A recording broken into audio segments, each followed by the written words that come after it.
Hi hello welcome to Kiran TV news. Mega family, ఆ కుటుంబం గురించి, ఆ కుటుంబంలో ఏది జరిగినా సరే సెన్సేషన్. రీసెంట్గా మనం చూసాం, ఆ ఇంట ఇద్దరు వారసులు అడుగుపెట్టారు. నిజంగా ఇది చాలా పెద్ద గుడ్ న్యూస్ అనే చెప్పాలి.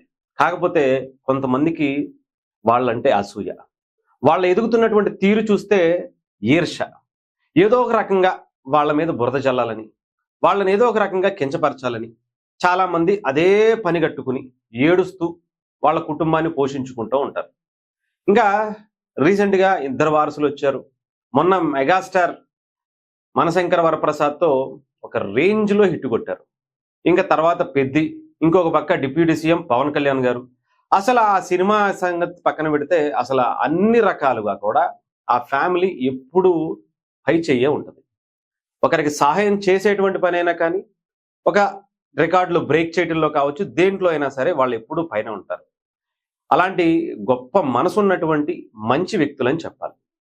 రీసెంట్గా మనందరికీ తెలుసు, ఆ ఇంటికి వారసులు వచ్చినప్పుడు మెగా అభిమానులు కొంతమంది పండగ వాతావరణం చేసుకున్నారు. ఈవెన్ చెప్పాలంటే క్లింకారాకి ఎలాంటి సెలబ్రేషన్స్ చేశారో ఆ స్థాయిలో చేయలేదు, కానీ క్లింకారాకి ఇంతకు మించిన సెలబ్రేషన్సే చేశారు.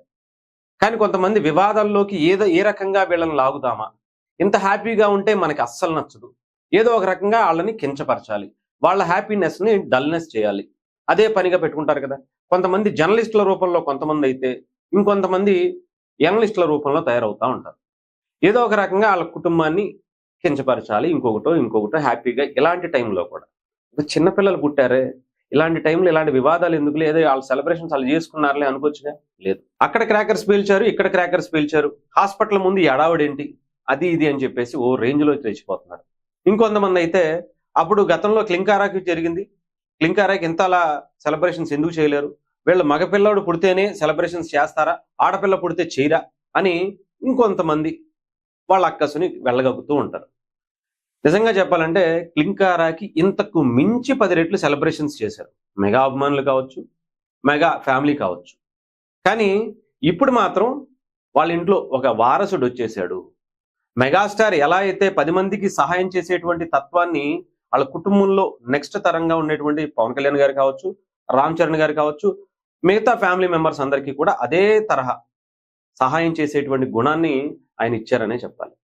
అలాంటి ఆ తర్వాత నెక్స్ట్ తరంగా వచ్చేటువంటి ఇప్పుడు ఎవరైతే పిల్లలు పుట్టారో వాళ్ళు కూడా అలా చేసేస్తారేమో, వాళ్ళకి ఇంకా మంచి పేరు వచ్చేస్తుందేమో అని ఇప్పటి నుంచే వాళ్ళకి కుట్రలు పనటం మొదలుపెట్టేశారు. అలాంటి కొంత జరిగినటువంటిది అయితే కనిపించింది. ఏదైతే మొన్న జరిగినటువంటి ఈ బ్యాక్గ్రౌండ్ వెనక కొంతమంది వ్యక్తులు కావాలని చేపించినట్టుగా అనిపిస్తుంది. ఎందుకంటే పేర్లతో సహా ఎవరైతే మెగా అభిమాన సంఘానికి సంబంధించి, రామ్ చరణ్ అభిమాన సంఘానికి సంబంధించి వ్యక్తులు ఉంటారో వాళ్ళ పేర్లు పెట్టి మరి, అదిగో ఇలాంటి అభిమాన సంఘాల నాయకులు ఉంటారా, ఇలాంటి వ్యక్తుల అదా ఇదా అని చెప్పి ఇష్టానుసారం మాట్లాడుతున్నటువంటి పరిస్థితి కనిపిస్తుంది. ఒక పక్క అఖిల భారత చిరంజీవి యువత అధ్యక్షుడు స్వామినాయుడు గారి పేరు పెట్టి, ఇంకొక పక్క రామ్ చరణ్ యువశక్తికి సంబంధించినటువంటి శివాచర్య పేరు పెట్టి, పేర్లతో సహా పెట్టి ఫోటోలు పెట్టేసి మరి వీళ్ళ ఫ్యాన్సా, వీళ్ళు ఇదా, వీళ్ళని అది ఇది అనుకుంటే ఇష్టానుసారం మాటలు.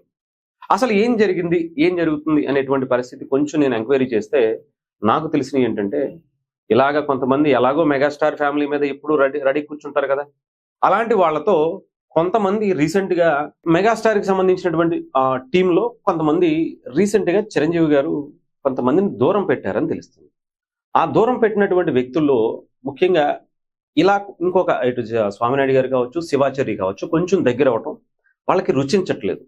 అందుకనే వాళ్ళతో వీళ్ళు కూడా కలిసిపోయి, ఎవరైతే హేటర్స్ ఉంటారో వాళ్ళ మీద పడి ఏడుస్తూ ఉంటారో వాళ్ళతో వీళ్ళు కూడా కలిసిపోయి ఇంకా అదే పనిగా, అదిగో ఎలా చేస్తారా, ఇలాంటి అభిమాన సంఘాల, ఇలాంటి ఫలానా వ్యక్తులే వెనకాల ఉండి చేశారు, ఇలాంటి సెలబ్రేషన్స్లో ఫలానా వ్యక్తి, ఇదిగో ఈ శివాచర్రి, ఇదిగో ఈ స్వామినాయుడు అని చెప్పేసి వాళ్ళ పేర్లు పెట్టి, వాళ్ళ ఫొటోస్ పెట్టి ట్రోల్ చేయడం. ఇంకా దొరికిందే సంది కదా, ఇంకా వాళ్ళ సెలబ్రేషన్స్కి ఇంకా పేర్లు కూడా దొరికాయి కాబట్టి వాళ్ళు కూడా దానికి వత్తాసు పలుకుతున్నారు కాబట్టి వెనకాల ఉండి ఏమంటారు ఆద్యం వేస్తూ ఇంకా దానికి సంబంధించి ఇంకా రాజేసేటువంటి పనులు. అంటే ఇక్కడ మనం చూడాల్సింది మెగా ఫ్యామిలీ అనేటువంటి కుటుంబం ఎంతమందికి ఇన్ని రకాలుగా సేవలు చేసుకుంటూ వస్తుంది, వాళ్ళు ఎంతమందికి ఉపయోగపడుతున్నారు, వాళ్ళ సేవా కార్యక్రమాల ద్వారా ఎంతమందికి బ్లడ్ దానం కావచ్చు, ఐ బ్యాంక్ ద్వారా కళ్ళదానం కావచ్చు, సిసిటి ద్వారా ఎన్ని కుటుంబాలు లాభపడుతున్నాయి. ఇవి చూడాలి. కానీ ఇలా ఫ్యాన్స్‌కు ముఖ్యంగా అక్కడ హాస్పిటల్‌లో ఆ సెలబ్రేషన్స్ ఏదైతే జరిగాయో ఇవి నాకు మొన్న కూడా మనం మాట్లాడుకున్నాం. చాలా క్లియర్‌గా అక్కడ సెలబ్రేషన్స్ అనేవి హాస్పిటల్ బయట రోడ్డు మీద చేశారు. దీపావళొస్తే ఎవరు చేయరా? దీపావళొస్తే చుట్టుపక్కల ఉండేటువంటి ఇళ్ళ దగ్గర టపాకాయలు, బాంబులు పేల్చుకోరా? క్రాకర్స్ పేల్చుకోరా? మరి అప్పుడు లేనటువంటి ప్రాబ్లమ్ ఇప్పుడు చిరంజీవి గారు అభిమానులు చేస్తే వచ్చేసిందా అంటే ఆలోచించుకోవాలి. కావాలని ఏదో ఒక రకంగా వాళ్ళ మీద అక్కసుతో ఇరికించేటువంటి ప్రయత్నం. దాంట్లో ఎలాంటి పేర్లు ముఖ్యంగా చిరంజీవి గారి అభిమానులంటే సేవకి, సేవా దృక్పథానికి వాళ్ళొక వారధులుగా ఉంటారు. ముఖ్యంగా స్వామినాయుడు గారు చాలా సంవత్సరాల నుంచి ఉన్నారు. ఆయనేమి చెప్పాలంటే చిరంజీవి గారు ఏదైతే అనుకున్నారో అభిమానుల్ని పూలాభిషేకాలు, పాలాభిషేకాలకే కాకుండా ఇలా సేవ వైపు కూడా మనం తీసుకువెళ్ళాలనుకున్న దాంట్లో ఆయన ముఖ్య పాత్ర చాలా సంవత్సరాల నుంచి చేసుకుంటూ వచ్చారు. ఆ తర్వాత ఇప్పుడు రామ్ చరణ్ యువశక్తికి నుంచి శివాచర్య వచ్చాడు.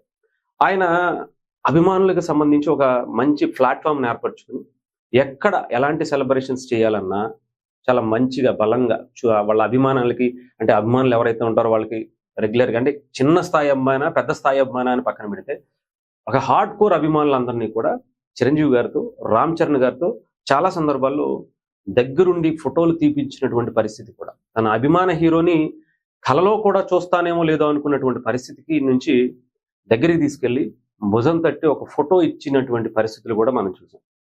అలాంటి వాటిని చెడగొట్టేయాలి. అలా అభిమానుల దగ్గరికి వెళ్తే మనల్ని పట్టించుకోరేమో. మనం అక్కడ ఉంటే మనల్ని ప్లేస్ ఇంకొకటి ఎవరన్నా మళ్ళీ కొంచెం మంచోడు వచ్చి నిలబడితే అక్కడ మన ప్లేస్ పోద్దేమో అని వీళ్ళు ఎవరిని వెళ్ళనివ్వకుండా అక్కడ కోటరీ కట్టేశారు. కానీ అవి బ్రేక్ చేసి కొంతమంది వెళ్తున్నారు కదా, వాళ్ళని కూడా ఆపేయాలి. వాళ్ళని అక్కడ మంచి పేరు తీసుకురాకూడదు.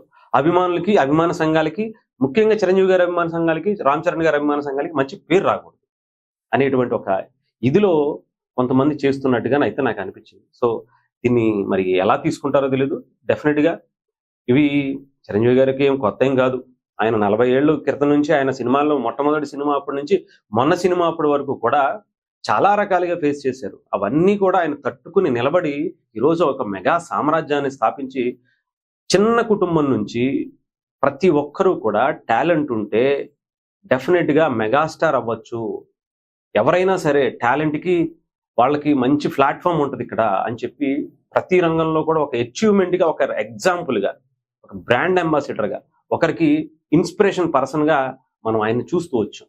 అలాంటిది రామ్ చరణ్ గారు ఎంత ఎదిగినా అక్కడ మొన్న పిల్లని పట్టుకుని ఇలా ఎక్కువ మరీ ఇష్టానుసారం చేసేశారు. డెఫినెట్‌గా నార్మల్‌గా కూడా అక్కడ చిన్న పాప ఉన్నా కొంత అనిపిస్తది. కాకపోతే అక్కడ అందరూ కూడా ఒక వలయంగా ఏర్పడి ఆయన్ని లోపలికి పంపించారు. మీరు చాలా క్లారిటీగా చూస్తే వాళ్ళ అమ్మగారు వచ్చేటప్పటికి మొత్తం ఆమె చెయ్యి ఊపుకుంటూ కూడా వెళ్ళినటువంటి పరిస్థితి సురేఖ గారు.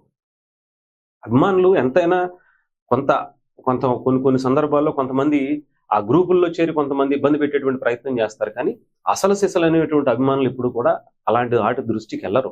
అదిగో రామ్ చరణ్ గారు ఇలా చిన్నపిల్లని పట్టుకొస్తుంటే కనీసం అసలు ఎవరు పట్టించుకోవాలి. అలాంటి అభిమానులు వీళ్ళు ఎలాంటి వాళ్ళు, సైకోలు, అది ఇది అనుకుంటా వాళ్ళ మీద పెద్ద పెద్ద మాటలు. కానీ ఏదేమైనా కానీ మీ ఏడుపే వాళ్ళ ఎదుగుదల. డెఫినెట్‌గా మీరు ఎంత ఏడిస్తే వాళ్ళు అంత పైకి వెళ్తారు. వాళ్ళని ఆపేటువంటి ప్రయత్నాలు ఇంకా మీరు ఎన్ని చేసుకుంటే అంత వాళ్ళకి మంచిగానే జరుగుతుంది తప్ప, ఎందుకంటే సమాజంలో వాళ్ళు సర్వే జన సుఖినో భవంతు అంటారు కదా, అలాంటి దాంట్లో మొట్టమొదటి ఉంటారు వాళ్ళు. ఎందుకంటే అందరూ బాగుండాలి, అందులో మేము ఉండాలనుకునేటువంటి వ్యక్తులు.